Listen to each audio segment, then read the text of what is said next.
상업고등학교를 졸업하고 한 회사에서 격리로 일을 하던 시절 남편을 처음 만났습니다. 두부같이 하얗고 순해 보이는 얼굴과 다르게 일도 잘하고 말도 잘하고 똑부러지는 능력 있는 사람이었죠.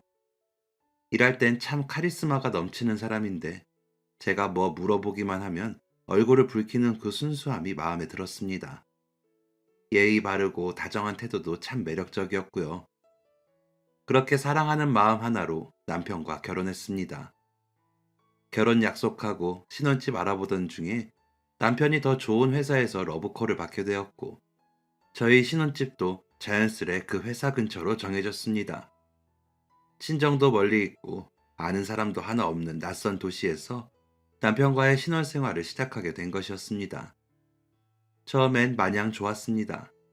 소박하게 꾸며진 저희의 신혼집을 쓸고 닦고 근처 슈퍼에 가서 이게 싼 건가 비싼 건가 갸웃거리며 장을 보고 남편을 생각하며 요리를 하다 보면 퇴근한 남편이 집에 들어왔습니다. 그럼 함께 맛이 애매한 저녁을 먹고 도란도란 대화를 나누며 하루를 마무리했습니다.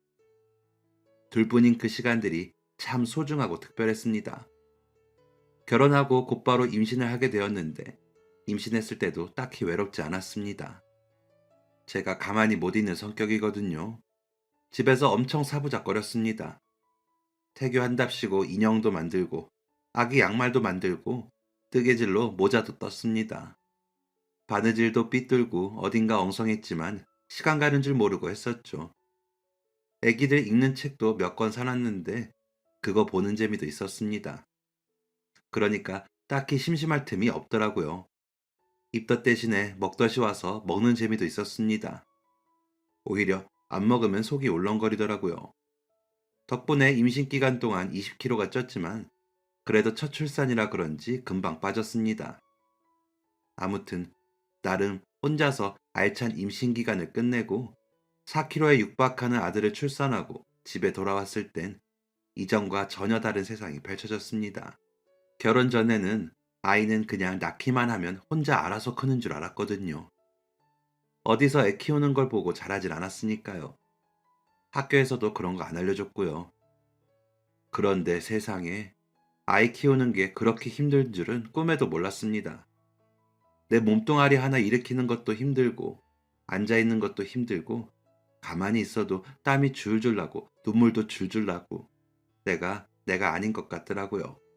그 와중에 애는 오는데, 배가 고픈 건지, 어디가 아픈 건지 알지도 못하겠고, 정말 따라 울고 싶은 심정이었고, 실제로 여러 번 같이 울었습니다. 저도 엄마가 처음이지만 남편도 아빠가 처음이라 맨날 퇴근하고 헐레벌떡 들어와서 옷도 안 갈아입고 오는 애 안아주고 엉망인 집 치워주고 밥 차려주고 참 그 시절에 흔치 않은 다정한 사람이었습니다. 제가 이유 없이 울어도 안아주고 눈물 닦아주던 속 깊은 사람이었습니다. 그런 남편 덕에 아들 신생아 시절을 버틸 수 있었던 것 같습니다. 참 다시 생각해도 그때 정말 힘들었네요. 한 아들 6개월쯤부터는 좀 할만하더라고요. 밤에 잠도 좀 잘 수 있었고, 애 낮잠 자는 사이에 후다닥 밥 먹고, 애 노는 사이에 얼른 청소하고 그랬습니다. 그 전까지는 이게 돼지우리인지 집인지 싶었거든요. 지저분한 집 보면 더 우울해지기도 했고요. 집도 정리되고, 저도 좀 사람답게 먹고 싸고 하니까, 그제서야 아들 키우는 재미가 좀 있었습니다. 이때 아주 잠깐 동안 육아가 체질인가 생각하기도 했었네요. 역시나 아이 낳고도 가만히 못 있던 저는 아이 데리고 밖으로 많이 나갔습니다. 제가 운전을 할 줄 몰라서 주로 집 근처 가거나 버스 타고 나가곤 했습니다. 놀이터도 가고 동물원도 가고 공원도 가고 둘이 참 많이 돌아다녔죠. 한 2년 정도 열심히 다녔는데 언젠가부터 아들과 둘이 노는 게 외롭더라고요. 반복되는 육아로 심신이 지친 것도 있었는데 가장 힘들었던 건 어른과의 제대로 된 대화를 하지 못한다는 거였습니다. 남편 퇴근하면 집에 와서 애랑 놀아주느라 바쁘다가 둘이 있는 시간은 밤에 1시간 정도인데 그마저도 쌓인 빨래 개거나 설거지 하느라 제대로 된 대화를 못했거든요. 어른과의 대화가 참 고프더라고요. 누구라도 마음 편하게 떠들 수 있는 상대가 있으면 좋겠다고 생각하던 어느 날이었습니다. 아들이 세 돌 무렵 되었는데 옆 동네 놀이터에 놀러 갔다 한 여자아이를 보게 되었습니다. 저희 동네에 또래 애들이 많지 않았거든요. 있어도 거의 남자애들이었습니다. 그런데 우연히 보게 된 그 애가 참 예쁘더라고요. 어떻게 만들었나 싶을 만큼 작은 머리핀을 하고 있고 신발에 리본도 달려 있고 옷도 엄청 앙증맞고 너무너무 귀여웠습니다. 저희 아들 막 뛰어다니면서 흙 퍼먹고 하는데 그 여자아이만 보이더라고요. 그만큼 예뻤습니다.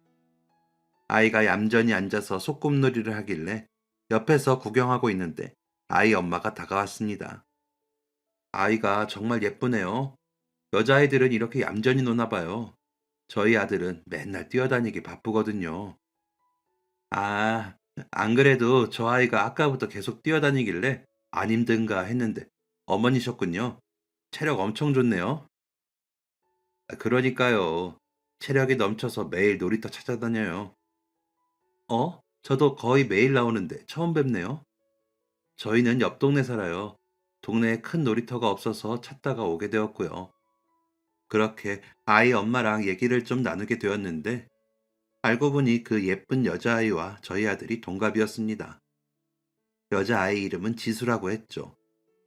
대화를 나눠보니까 사람이 참 괜찮더라고요. 오랜만에 낯선 사람과 하는 대화였는데 정말 시간 가는 줄 모르고 거의 한 시간을 떠들었습니다. 지수 엄마도 저와 같은 마음이었을까요? 다음날 또 놀이터에서 만나자고 하더라고요. 저는 좋다고 했습니다. 그날 집에 가면서부터 벌써 다음날이 기대가 되더라고요. 얼른 또 대화를 나누고 싶었습니다. 그렇게 동갑내기 아이를 키우며 외로웠던 저희는 금방 친해지게 되었습니다.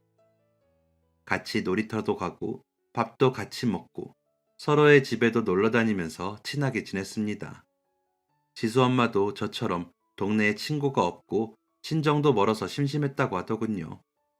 저처럼 가만히 못 있는 사람이라 딸이랑 여기저기 놀러 다니다가 저를 만나게 된 것이었습니다. 함께하는 육아가 그토록 재밌는 줄은 몰랐습니다. 특히 애들이 동갑이니까 공감대가 더 많았습니다. 요즘은 뭘 해서 먹이는지, 팬티는 언제부터 입혀야 하는지, 책은 어떤 거 읽어주는지 등 육아 정보를 나누면서 아이를 키우다 보니 어느새 아이들이 초등학생이 되었습니다. 애들이 유치원도 같이 다니고 초등학교도 같은 초등학교를 배정받게 되었습니다. 옆 동네라 초등학교는 따로 갈 줄 알았는데 같은 곳이 되었더라고요. 어찌나 좋았는지 모릅니다.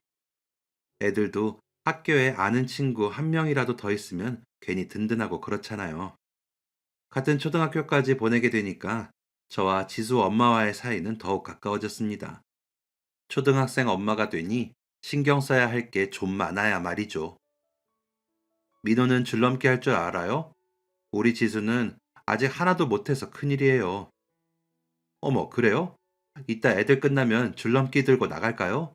민호한테 지수 좀 도와주라고 해야겠다. 저야 너무 좋죠. 고마워요, 민호 엄마. 아, 지수는 반에서 종합장 챙겨오라고 하던데 민호는 안 챙겨도 된대요? 민호는 얘기 없던데 이 녀석 또 알림장 안 가져왔나 봐요. 아유, 못 살아. 함께 전투를 하는 전우가 생긴 기분이었달까요? 친구 이상의 든든함이 있었습니다. 그러던 어느 날이었습니다. 한밤중에 갑자기 집 전화가 울려서 깜짝 놀라서 받았는데 지수 엄마더라고요. 그런데 주변이 엄청 시끄럽고 지수 엄마 목소리가 이상했습니다. 하도 울어서 쉰 목소리 같다고 할까요? 지수 엄마는 목이 메이는지 심호흡을 한참 하다가 말을 했습니다. 민호 엄마, 내가 지금 사고가 나서요. 집에 지수가 혼자 있는데 좀 가줄 수 있어요? 보통 일이 아닌 것 같았습니다. 지수 아빠랑 지수 엄마랑 친척 집에 잠깐 다녀오는 길에 사고가 났다고 하더라고요. 오전에 나갔다가 저녁 전에 돌아올 예정이라 지수한테는 학교 끝나면 집에서 숙제하고 기다리고 있으라고 하고 나갔답니다. 그런데 사고가 났고 응급실에 가게 되어 겨우 정신 차리고 저한테 전화를 한 거였죠. 집에 전화했는데 지수가 안 받는다고 하더라고요. 그때가 11시가 다 되었을 시간이었습니다. 저는 얼른 지수네 집으로 향했습니다. 어떻게 갔는지도 기억이 안 날 만큼 뛰어갔습니다. 집에 가니까 불이 다 꺼져 있더라고요. 지수야, 이모야, 어디 있니? 제가 부르니까 지수가 방에서 엉엉 울면서 나왔습니다. 얼마나 무서웠으면 그랬을까 제 마음이 다 아팠습니다. 일단 부모님 사고 난 건 말 안 하고 사정이 생겨 늦는다고 하고 저희 집으로 데리고 왔습니다. 잠들기 전까지 훌쩍거리면서 자는데 얼마나 안쓰럽던지요. 그날 지수 엄마가 걱정이 되어서 잠도 못 자고 깨어 있었는데 이른 아침에 다시 한번 전화가 왔습니다. 지수 엄마, 괜찮은 거예요? 민호 엄마, 어떡해요? 지수 아빠가... 사고 후 응급수술에 들어간 지수 아빠가 끝내 깨어나지 못했다는 얘기를 들었습니다. 갑작스러운 비보에 충격이 컸습니다. 그리고 제 시선은 절로 지수에게로 향했습니다. 아무것도 모르고 곤히 자고 있는 지수에게 이 얘기를 어떻게 전하면 좋을지, 9살밖에 안 된 어린아이가 어떻게 아빠의 빈자리를 받아들일지 걱정이었습니다. 곧이어 날이 밝았을 때 잠에서 깬 지수에게 이야기를 전했고 지수는 한참 동안 오열을 했습니다. 그 모습이 너무 안쓰러워서 같이 눈물을 흘렸습니다. 소식을 들은 남편이 급히 연차를 냈고 남편이랑 저랑 아들이랑 지수까지 장례식장으로 향했습니다. 지수의 작은 아빠라는 분이 상주로 계셨습니다. 지수 엄마는 환자복 차림으로 있었고요. 당분간 입원해야 할 것 같기도 했습니다. 얼마나 운 건지 목소리가 다 쉬어 있었고 눈이 퀭했습니다. 지수 엄마, 지수는 걱정하지 마요. 태어날 때까지 맡길 곳 없으면 내가 데리고 있을게요. 밥도 잘 먹이고 학교도 잘 보낼게. 그러니까 걱정 말고 마음 추스려요. 지수 엄마는 고맙다며 당분간 지수 좀 부탁한다며 눈물을 흘렸습니다. 그날 이후 지수를 돌보게 된 저는 최선을 다했습니다. 집에 아주 귀한 손님이 왔다 생각하고 지극정성을 다했죠. 실제로 귀한 손님이기도 했고요. 지수가 항상 밝고 활기찬 아이였는데 지수 아빠 그렇게 되고는 기운이 하나도 없길래 매 끼니 영양 가득하게 잘 차려줬습니다. 고기 반찬 빠지는 날이 없었고 나물 반찬도 매번 새로 하고 지수가 평소에 잘 먹던 반찬들도 골라서 해줬었죠. 지수 엄마가 요리 솜씨가 좋아서 평소에 솥밥도 자주 해줬다고 하더라고요. 난생 처음으로 무쇠솥을 사서 밥을 지어서 차려주기도 했습니다. 뿐만이겠어요. 지수가 엄마를 많이 보고 싶어 해서 매일매일 하루도 빠짐없이 지수 데리고 지수 엄마한테 갔습니다. 지수야, 이모 힘드시니까 이제 매일 오지 마. 여기 너무 멀어. 괜찮아요. 나도 이렇게 지수 엄마 괜찮은지 한 번씩 보니까 좋죠 뭐. 몸은 좀 어때요? 혼자 병원에 있기 힘들지 않아요? 반찬 좀 싸왔는데 먹어요. 병원 밥은 싱겁다고 하더라고. 매번 고마워요. 내가 이거 꼭 갚을게요. 우리 사이에 무슨 회복에만 집중해요. 지수는 저희 집에서 잘 지내고 있으니까 걱정하지 말고요. 지수 엄마가 참 예쁘장하게 생겼었는데 얼굴까지 다친 거 보고 있으면 마음이 너무 안 좋았습니다. 얼굴뿐만이 아니라 몸도 많이 다쳤었는데 수술이 잘 되어서 천만 다행이었습니다. 저도 이렇게 걱정되는데 지수는 오죽할까 싶어서 더 잘 챙겨주려고 노력했었죠. 그런데 저보다도 더 지수를 잘 챙겨준 사람이 있었는데 바로 저희 아들이었습니다. 무슨 자기 친동생 하나 둔 것처럼 엄청 챙겨주더라고요. 세상에 우리 아들이 그렇게 다정하고 야물딱진 아이인 줄 그때 처음 알았습니다. 지수가 부모님 생각나서 조금 울먹인다 싶으면 얼른 가서 휴지 챙겨오고 일부러 지수 웃으라고 웃긴 표정하고 농담하고 수수께끼 내고 또 아들이 아침에는 맨날 늦잠 자던 아이라서 몇 번은 불러야 일어났거든요. 그런데 지수가 온 뒤로는 제일 먼저 일어나서 지수 깨워서 학교 갈 준비를 했습니다. 학교 갈 때 지수가 힘이 없어 보이면 가방도 들어주면서 말이죠. 심지어는 제일 좋아하는 소시지 반찬을 몽땅 지수한테 양보했으니 말 다 했죠 뭐. 처음에는 황당해 하다가 나중에는 너무 기특했습니다. 어릴 때부터 봐왔던 단짝 친구라고 그렇게 챙겨주는 모습 보니까 좋으면서 또 짠했습니다. 아들이 맨날 엉뚱한 행동으로 지수를 웃겨줘서였을까요? 지수는 저희 집에 있는 한 달 동안 차츰 아픈 마음을 회복했습니다. 여전히 아빠를 그리워하긴 했지만 그래도 가끔 웃기도 하고 학교에서 있었던 일도 얘기해주곤 했죠. 그리고 드디어 지수 엄마가 퇴원을 하게 되었습니다. 지수는 드디어 엄마랑 집에 갈 수 있다면서 무척 기뻐했습니다. 이모, 다음에는 저희 집에서 밥 먹어요. 제가 맨날 이모 밥 얻어먹었으니까 다음에는 엄마한테 맛있는 거 해달라고 말씀드릴게요. 이모랑 민호랑 다 같이 오셔서 밥 먹어요. 알겠죠? 그래, 지수야. 꼭 그러자. 그렇게 지수는 집으로 돌아가고 어쩐지 집안이 허전해졌습니다. 그동안 지수의 존재감이 컸나 봅니다. 며칠 뒤, 지수랑 지수 엄마가 저를 찾아왔습니다. 기쁜 마음으로 반겨주었는데 속상한 소식을 듣게 되었습니다. 민호 엄마, 그동안 정말 감사했어요. 꼭 은혜 갚겠다고 했는데 저희 이사 가요. 네? 갑자기요? 갑자기 왜 어디로요? 멀리 가요? 네. 저희 이모가 식당을 하시는데 자리 하나 내줄 수 있다고 하셔서 거기서 일해보려고요. 애 아빠가 없으니까 이제 제가 가장이니까 돈을 벌여야 해서 그렇게 되었어요. 미안해요. 너무 아쉽고 속상했지만 차마 붙잡을 수가 없었습니다. 이제 지수 엄마가 혼자 아이를 키워야 하니까 생계를 책임져야 했으니까요. 그 사정을 모르는 것도 아니고 그저 그 모녀가 새로운 곳에서 부디 잘 지내기를 바랄 뿐이었습니다. 지순애가 이사가는 날 아들이랑 함께 마중을 나갔습니다. 저랑 아들도 그렇고 지순애도 그렇고 헤어지는 게 아쉬워서 눈물을 글썽이면서 작별 인사를 했습니다. 어쩐지 쓸쓸해 보이는 뒷모습의 모녀가 시야에서 점점 사라져갔고 그렇게 지순애와 이별을 하게 되었습니다. 시간이 흘러 어느덧 아들은 고등학생이 되었습니다. 그동안 지순애와의 연락은 없었습니다. 이사간 직후에 전화가 한 통 오긴 했는데 그 이후엔 별다른 연락이 없었습니다.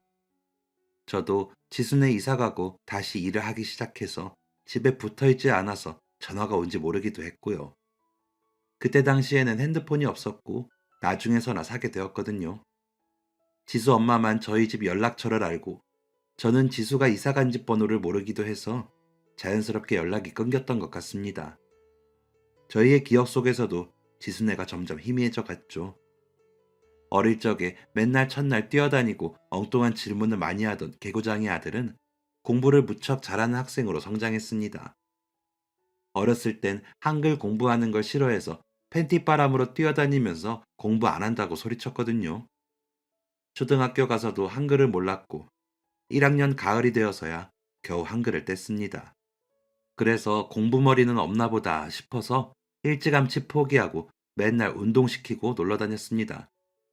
태권도도 하고 검도도 하고 수영도 하고 남편이랑 아들이랑은 등산을 자주 다녔는데 한겨울에도 날다람쥐처럼 산을 잘 올랐습니다. 운동선수가 되려나 했는데 어느 날 학교에서 시험 100점을 받아오더라고요. 0점은 수없이 받아왔는데 100점은 생전 처음이었습니다. 그때가 초등학교 6학년 때인가 그럴 겁니다. 너무 놀라서 그때 제가 뭐라고 했는지 아세요? 민호야, 너 친구 거 보고 썼어? 이거 네 시험지 맞아? 선생님께서 채점해 주신 거 맞지? 정답은 맞는데. 아, 엄마, 이번엔 저도 공부 좀 했다고요. 난생 처음 100점을 맞은 아들이 신기했던 저는 그날 집에서 삼겹살 파티를 했습니다. 그 정도로 공부를 못했던 애거든요. 그런데 한 번 100점 맞은 이후부터는 밥 먹듯이 100점을 받아오더라고요. 참 신기하다고 생각했습니다. 그러다가 중학교에 가게 되었는데 글쎄 아들이 전교 1등을 했다는 겁니다. 아들 성적표 받고 너무 놀라서 입이 다물어지지 않았습니다. 어차피 할 놈은 하게 된다더니 우리 아들이 공부를 잘하게 될 줄은 꿈에도 몰랐습니다. 아들은 공부가 재밌다면서 맨날 책상 앞에 붙어서 열심히 공부를 했고 중학교 다니는 내내 전교 1등을 했습니다. 이러니까 엄마인 저도 욕심이 나더라고요. 늦었지만 좋은 고등학교를 한번 찾아봐야 하나? 학비가 보통이 아니던데, 그럼 다들 학원은 안 다니고 학교에서만 공부하는 건가? 입학 설명회 같은 거라도 가봐야 하나 했는데, 아들이 괜찮다고 그냥 일반 고등학교에 간다고 했습니다. 등록고는 다 멀잖아요. 가까운 곳 다니고 싶어요. 일반 고등학교 가서 내신 잘 받아오면 되죠. 그렇게 아들은 집 근처에 있는 고등학교에 진학을 하게 되었습니다. 중학생 때까지는 학원을 안 다녔는데 고등학교 가면서 이제는 학원 도움을 좀 받아야 할 것 같다면서 혼자 학원을 알아보더라고요. 시내에 있는 대형 학원에 다니고 싶다고 해서 흔쾌히 보내주었습니다. 아들이 전교 1등인데 그 정도도 못 해줄까요? 고등학교 들어가면서 아들은 학교와 학원을 오가며 바빠졌습니다. 학원 끝나고 남아서 공부하고 집에 오면 밤 11시가 넘기도 했습니다. 아들이 늦게 오는 날이면 가끔 남편이나 제가 아들을 데리러 가기도 했죠. 하루 종일 공부하는 게 힘들 법도 할 텐데 아들은 불평 한마디 없었습니다.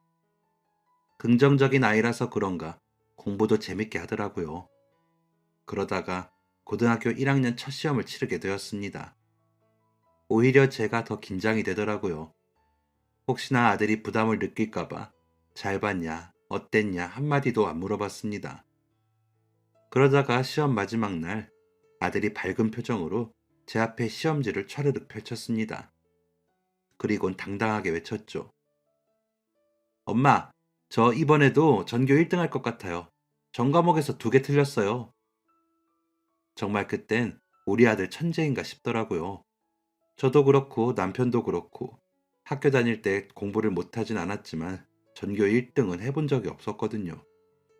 어떻게 우리 사이에서 이렇게 똑똑한 애가 나왔나 싶어서 신기하기도 하고 뿌듯하기도 했습니다. 대견한 우리 아들 고생했다고 그 비싼 장어를 먹었더랬죠. 얼마 뒤 성적표가 나오는 날이 되었습니다. 전 과목에서 2개를 틀렸으니 전교 1등은 따놓은 당상이라 마음 편히 있었는데 학교를 마친 아들이 헐레벌떡 집으로 들어왔습니다. 엄마, 저 2등이래요. 전교 2등. 그런데 1등이 누군지 아세요? 지수예요, 지수. 지수가 돌아왔어요. 전교 2등이라니. 이게 대체 무슨 소리인지. 또 지수가 돌아왔다니. 이것도 무슨 말인지. 잠시 어리둥절하다가 아기자기한 옷을 입은 3살짜리 여자아이의 모습이 머릿속을 스쳤습니다. 어머, 그 지수? 지수가 너네 학교에 다닌다고?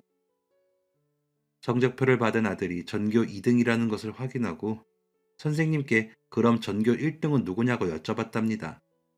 그러니까 8반에 있는 여자아이라고 알려주셨다더라고요. 아들이 있는 교실보다 한층 올라가야 있는 반이었답니다. 너무 궁금해서 8반에 찾아가서 한 친구한테 너희 반에 전교 1등이 있다는데 누구냐 물으니 한 여자애를 가리키더랍니다. 손끝을 따라 마주한 여자애가 바로 지수였던 거죠. 8년 만에 만났는데도 어릴 적 그 얼굴 그대로였답니다. 아들이랑 지수는 이게 무슨 인연이냐며 한참을 깔깔 웃었다더라고요. 내친 김에 전화번호도 교환했답니다. 지수한테 문자 왔다. 엄마 연락처 알려달라고 하는데 알려줘도 돼요? 이모가 여쭤봤나 봐요. 물어볼 걸 물어봐야죠. 저는 당장 알려주라고 했고 그날 저녁에 지수 엄마한테 연락이 왔습니다. 마지막 모습이 너무 힘든 모습이었어서 잘 지내고 있는지 걱정했는데 잘 살고 있다고 하더라고요. 목소리가 밝아 보여 다행이었습니다. 며칠 뒤에 지수 엄마와 차 한 잔을 하게 되었습니다.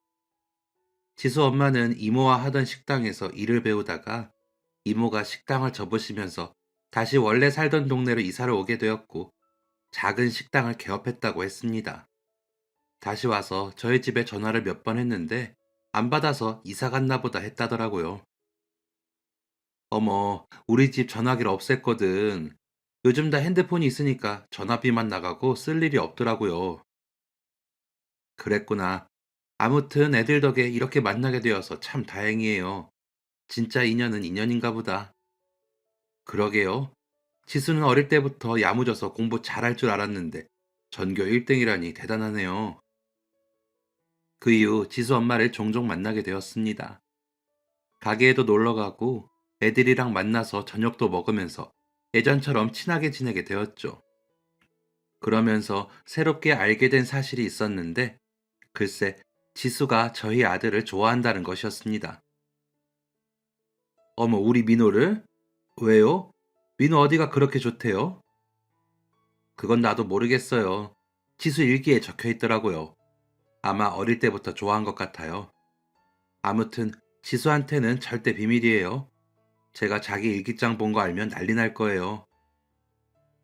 지수가 저희 아들을 짝사랑한다니 참 신기했습니다.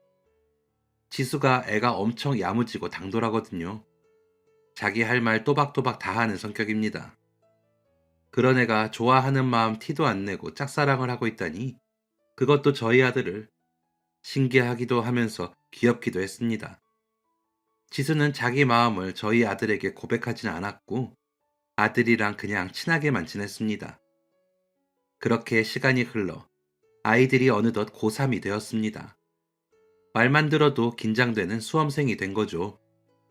우연찮게 지수와 저희 아들은 같은 반이 되었습니다.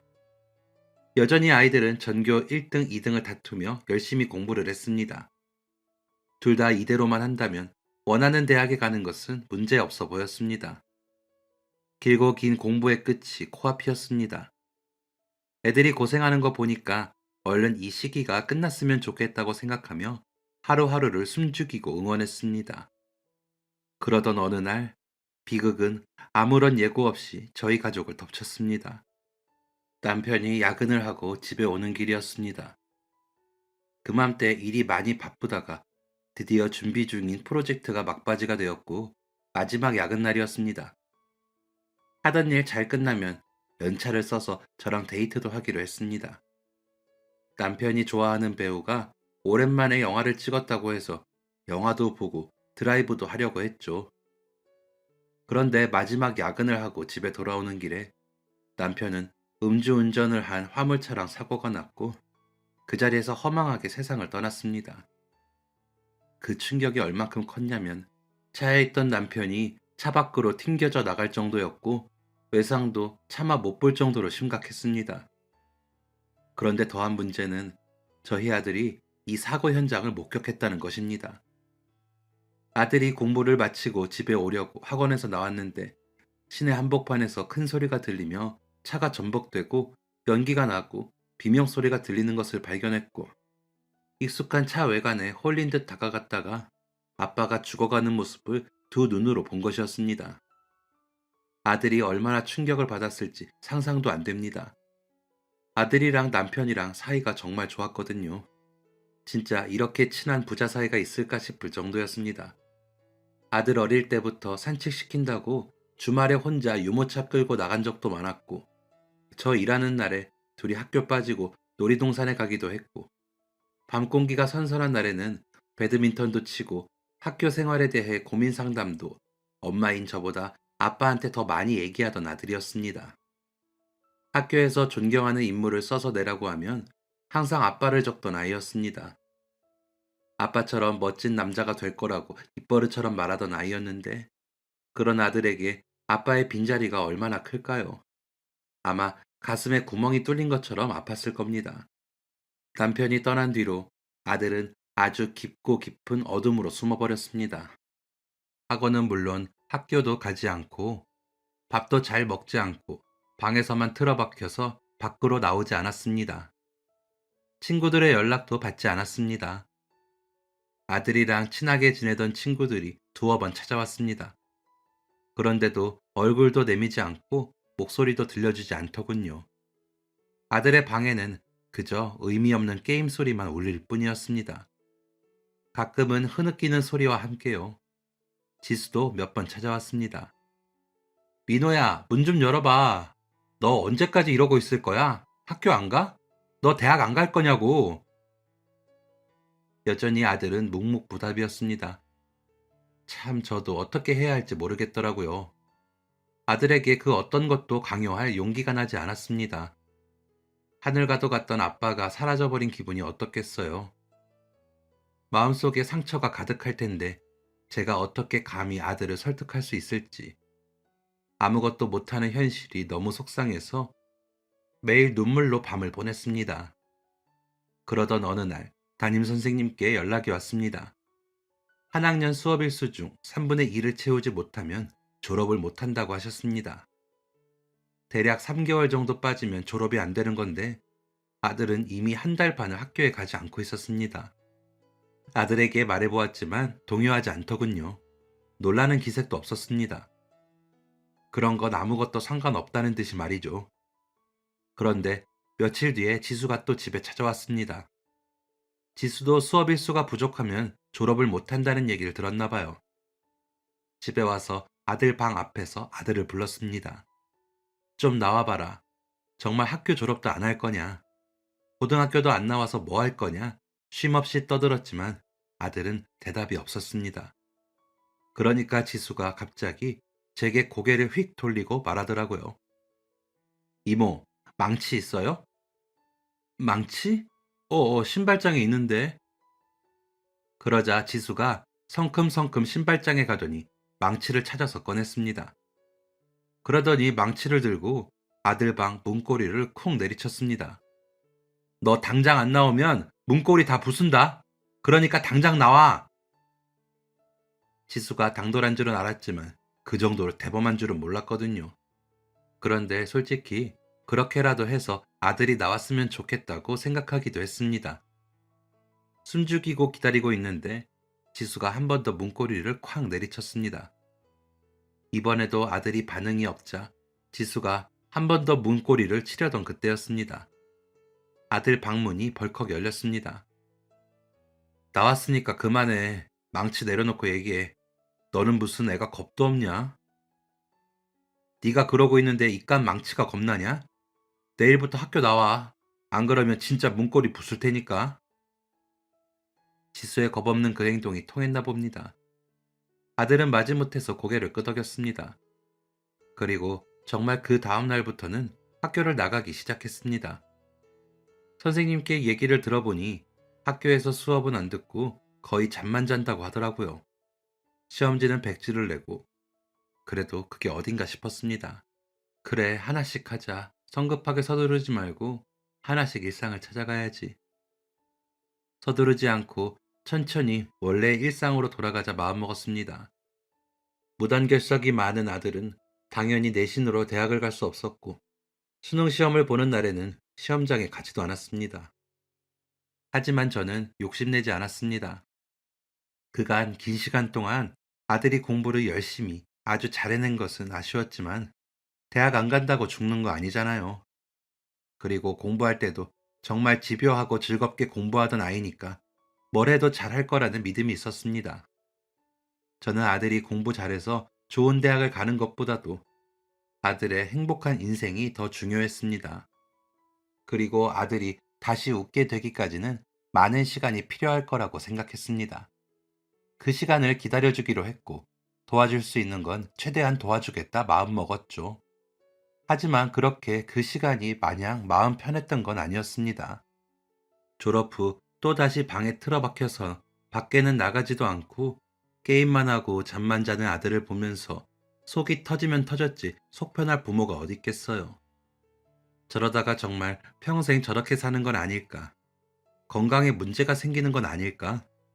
대체 무슨 생각을 하는 거지? 생각을 하긴 할까? 이제는 그만할 때도 되지 않았나? 하면서 혼자 소가리를 많이 했습니다. 그럴 때마다 조금만 더 하면서 아들을 믿고 또 믿었습니다. 명문대에 진학한 지수는 학교 생활이 바빴지만 종종 저희 집에 놀러 오곤 했습니다. 어떤 날엔 아들 얼굴만 보고 가고, 어떤 날엔 저랑 커피 한 잔을 하며 대화를 나누다 가고, 또 어떤 날엔 아들이 게임하는 걸 가만히 보다가 갔습니다. 지수도 고민하고 있는 것 같았습니다. 어떻게 해야 아들이 원래의 모습으로 되돌아갈지 말이에요. 그러던 어느 날 지수가 오랜만에 집에 놀러 왔습니다. 어쩐지 오랜만에 생기 있어 보이는 모습으로 들어온 지수는 제게 이렇게 말했습니다. 이모, 제가 민호 사람 만들 테니 제 부탁 하나 들어주세요. 부탁? 무슨 부탁인데? 무슨 방법이 있는 거야? 저 민호랑 결혼시켜 주세요. 지수가 씩 웃으면서 아주 당돌하게 말을 하더라고요. 대체 무슨 방법이 있는 건지는 모르겠지만 지수 눈에 확신이 있었습니다. 그래서 이건 나 혼자 힘으로 안 되겠다 생각한 저는 지푸라기라도 잡는 심정으로 지수에게 알겠다고 대답했습니다. 그러니까 지수가 아들 방에 가더니 아들에게 얼른 게임을 끄라고 하더라고요. 갈 데가 있다면서요. 아들은 안 나간다고 했습니다.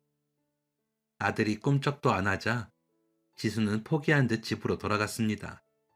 그런데 다음 날, 또 다음 날, 또 다음 날에도 찾아왔습니다.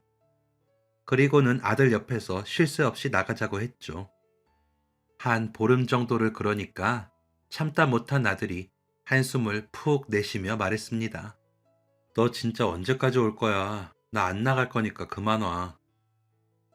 나 네가 나갈 때까지 계속 올 거야. 나 곧 방학 끝나. 다음 주면 개강이야. 네가 계속 안 나가면 나 학교도 안 갈 거야. 아 진짜 왜 그래? 대체 어딜 가자고 하는 거야? 네가 가면 좋아할 것 같아서 그래. 좋은 일꾼 한 명 데려간다고 이미 말 다 해놨단 말이야. 일꾼? 가보면 알아. 가자, 응? 내일, 내일 가자. 몇 시에 올 거야? 준비하고 있을게. 정말? 진짜 가는 거지? 나 내일 아침 9시에 온다. 진짜다. 알겠다고. 아들은 마지못해 지수를 따라 나서기로 했습니다. 대체 어딜 가려고 그러나 궁금해서 저도 같이 가겠다고 했죠. 다음 날 지수는 칼같이 시간 맞춰서 왔고 제가 애들을 태우고 지수가 알려준 주소로 갔습니다. 그렇게 한참을 달려서 도착한 곳이 글쎄 어디였는 줄 아세요? 바로 보육원이었습니다. 아들과 저는 어리둥절한 채 지수를 따라갔고 지수는 익숙한 듯이 안에 계시는 분들과 인사를 나누고 소매를 걷어붙였습니다. 자, 일합시다. 그 이후로는 정말 시간이 어떻게 갔는지 모르게 바삐 움직였습니다. 저는 주방에서 청소하고 요리도 하면서 일을 했고 아들이랑 지수는 보육원 아이들 노는 곳 정리하고 친구 빨래하고 운동장 청소를 했습니다. 정말 오랜만에 그렇게 시간 가는 줄 모르게 일을 했던 것 같습니다. 정신 차려보니까 어느새 점심시간이 훌쩍 지나 있더라고요. 간단하게 점심을 해결한 저희는 운동장 한쪽에 앉아서 잠깐 쉬는 시간을 가졌습니다. 아이고, 오랜만에 일하니까 삭신이 쑤시네. 지수 너는 어떻게 이런 곳을 알게 된 거야? 보육원 봉사 다닌다는 얘기는 처음 듣는 것 같은데.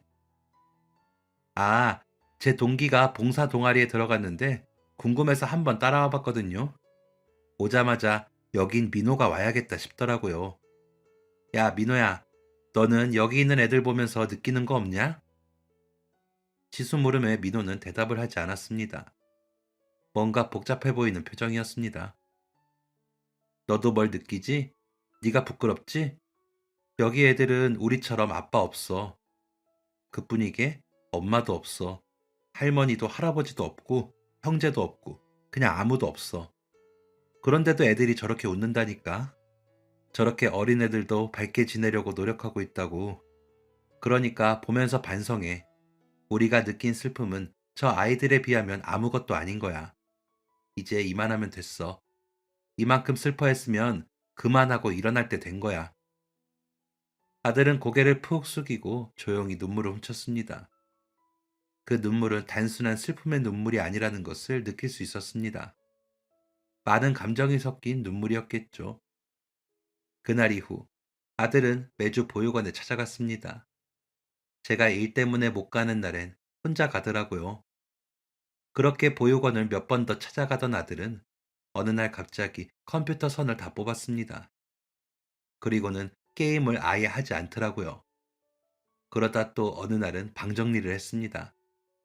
보지 않는 책, 쓰지 않는 펜 같은 걸 싹 버리더군요. 그러더니 새로운 책을 사서 책장을 채웠습니다. 무슨 책인가 슬쩍 보니까 경찰 공무원을 준비하는 문제집이더라고요. 그러더니 어느 날부터인가 아들이 책상 앞에 앉아 공부를 하기 시작했습니다. 너무너무 오랜만에 보는 모습이었습니다. 그 모습이 얼마나 그리웠는지 한참 동안 넋놓고 공부하는 모습을 바라봤습니다. 그리고 또 며칠이 흐른 어느 날, 갑자기 아르바이트 면접을 보러 간다고 하더라고요. 묻고 싶은 게 많았지만 그저 알겠다고 했습니다. 1시간 만에 돌아온 아들이 면접에 합격했다면서 집 근처 편의점에서 아르바이트를 하기로 했다는 겁니다. 놀랍기도 하고 기특하기도 하고 궁금하기도 했습니다. 갑자기 아르바이트는 왜? 학원에 다녀야 할 것 같은데 학원비가 없어서요. 솔직히 학원비 정도야 제가 지원해 줄 수 있었습니다. 하지만 아들 나름 생각이 있는 거겠죠. 아마 혼자 힘으로 해내고 싶은 욕심도 있을 테고요. 그래서 열심히 해보라고 응원해 줬습니다. 그렇게 아들은 아르바이트도 하고 학원도 가고 또 집에서 새벽까지 공부를 하면서 열심히 시험 준비를 했고 1년 반 뒤 초여름이 시작된 어느 날 아들이 경찰 공무원 시험에 합격을 했다는 소식을 알려주었습니다. 어머, 정말? 드디어 최종 합격한 거야? 어머, 너무 잘했다, 우리 아들. 그동안 제가 정말 죄송했어요. 엄마 생각도 했어야 했는데 제가 너무 못났어요. 아니야. 이렇게 다시 돌아와 준 것만으로도 기뻐. 그날 정말 오랜만에 아들을 품에 안아보았습니다. 남편 떠나고 처음이었습니다. 아들을 안아보는 게. 참 살갑고 애정 표현도 많이 하던 아들이었는데 아들의 따뜻한 온기를 오랜만에 느끼니 눈물이 왈칵 터져서 그 기쁜 날 정말 많이도 울었습니다. 아들이 그런 말을 하더라고요. 자기가 왜 경찰이 되었는지 아냐고. 사실 그게 궁금하긴 했습니다. 어릴 때부터 한 번도 경찰이 되고 싶다는 얘기는 한 적이 없던 아이였거든요. 어릴 때 운동선수를 한다고 했다가 고등학생 때는 물리학자 되는 게 꿈이던 아이였습니다. 그런데 갑자기 왜 경찰이 되려고 할까 궁금했지만 물어보진 않았습니다. 다 아들 뜻이 있겠거니 싶었거든요. 그런데 아들이 하는 말이 저랑 같은 고통을 느끼는 사람이 없었으면 해서 경찰이 되어야겠다 마음먹었어요. 그 보육원에 있는 아이들, 어디서 왔는지 모르는 애들이 많은데 어떤 아이들은 부모님이 돌아가셔서 온 아이들도 있대요. 한순간의 사고로 부모님이 돌아가신 애들이요. 경찰이 되면 그런 사고를 조금은 예방할 수 있잖아요. 그럼 저처럼 가족을 잃은 슬픔을 느낀 사람이 줄어들 거고요. 그래서 경찰이 하고 싶어요. 더 안전한 사회를 만들고 살기 좋은 세상을 만들어 보려고요. 아들 얘기를 듣고 그날따라 남편이 더 많이 생각났습니다. 우리 아들 너무 잘 자랐다. 참 바르게 잘 키웠다고 남편한테 얘기해주고 싶은 날이었습니다. 최종 합격을 한 아들은 그렇게 저랑 한참 동안 얘기를 하다가 우선 해야 할 일이 있다며 옷을 챙겨 입었습니다. 잠깐 나갔다 올게요, 엄마. 아들이 어디를 갔는지 말 안 해도 알 것 같았습니다. 지수를 만나러 간다는 걸 짐작했죠. 지수가 아들 사람 만들겠다고 확신에 차서 보육원에 데려갔었는데 그게 통했잖아요. 덕분에 아들에게 목표가 생겼고 그걸 이뤄냈으니까요. 아들이 경찰 시험 준비할 때에도 지수가 많이 도와줬습니다. 공부 열심히 하라면서 간식도 사다 주고 자는 것도 중요하다며 숙면한다는 베개도 사주고 동기 친오빠가 경찰이라고 아들한테 소개도 해주고 면접 준비도 도와주고 했습니다. 그러니 합격의 기쁨을 지수와도 공유하고 싶었겠죠. 헐레벌떡 지수를 만나러 나갔던 아들은 또 헐레벌떡 집에 들어왔습니다. 뭔가 상기된 발그레한 얼굴로 말이죠. 그러더니 대뜸 이러는 게 아니겠어요? 엄마, 저 지수랑 결혼할 거예요. 애들이 둘 다 왜 그렇게 결혼을 좋아하는지 참 사람 놀래키는 재주가 있습니다. 황당해서 아무 말도 못하고 있으니 아들이 밝게 웃으면서 그러더라고요. 지수가 저 사람 만들었잖아요? 저 사람 만들면 결혼 허락하기로 엄마랑 약속했다면서요. 저 데리고 살 사람은 지수밖에 없어요. 저 교육 끝나면 제대로 결혼 준비 시작하기로 했어요. 알겠죠, 엄마? 제가 반대할 여부가 있겠나요? 지수 같은 며느리라면 두 팔 벌려 환영인걸요. 다만 한 가지 궁금한 점이 있었습니다. 우리 아들이야 자기를 그 깊은 어둠에서 꺼내준 게 지수라서 그렇다고 하지만 지수는 대체 우리 아들 뭐가 좋은 걸까 궁금했습니다. 얼마 지나지 않아 지수 엄마한테 그 이유를 듣게 되었는데 지수가 어릴 때 아빠 돌아가시고 정말 정말 슬펐답니다. 지수 아빠가 지수를 엄청 예뻐하는 일명 딸바보였거든요. 그래서 지수가 엄마보다도 아빠가 더 좋다고 할 정도로 애착이 있었는데 그런 아빠가 하루아침에 사라진 거니까 그 어린애가 얼마나 힘들었겠어요. 저희 집에 있는 한 달 동안 살짝만 건드려도 터져버리는 비눗방울처럼 울음을 꾸역꾸역 참으면서 살았는데 그때 저랑 저희 아들한테 정말 고마웠답니다. 특히 저희 아들이 자신을 챙겨주는 마음이 너무 따뜻하고 든든했다고 하더라고요. 마치 아빠같이 느껴지기도 했다더군요. 그때부터였답니다. 저희 아들을 좋아하게 된 게. 하지만 지수네가 이사를 가면서 아쉽게 이별을 하게 되었는데 지수 엄마가 가게 차리려고 알아볼 때 원래 살던 동네로 가자고 한 게 지수였답니다. 다시 저희 아들을 만나기 위한 지수의 큰 계획이 있었던 거죠.